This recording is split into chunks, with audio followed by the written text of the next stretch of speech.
It's great to hear this morning that after so many calls, that Consumers Energy has made the decision to halt and to reschedule the power outage. Yeah, power will remain on for nearly 3,500 customers tonight after a planned outage by Consumers Energy was postponed this morning. Our David Sackrider shows us what went into the decision to have the outage in the first place and what community leaders are asking to happen next. It's cold out here and only going to get colder as the night goes on, leaving some residents in the area concerned about a planned power outage affecting 3,500 residents in the area. Thankfully, Consumers Energy has decided to postpone that outage. At a time where so many are already in homes that have roofing issues and window issues, we have to make sure that we schedule any impact and outages for times that lessen the impact on our residents. Genesee County Commissioner Delrico Lloyd says he had no idea the outage was happening until he heard from residents.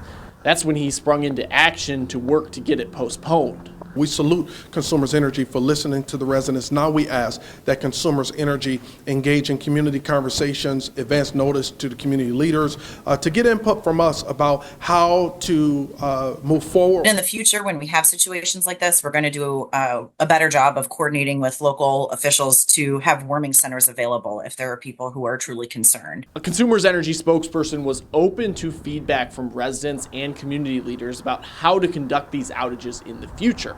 They say the planned outages are designed to prevent a worse outage down the line at times they believe people are less likely to be using power.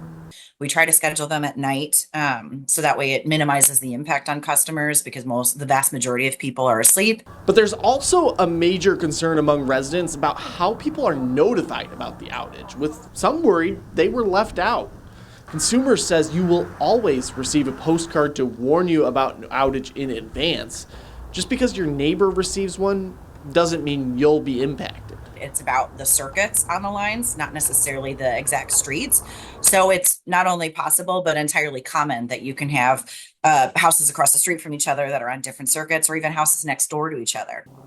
The exact date for when work will resume is still to be determined, but it is expected to be sometime in 2025.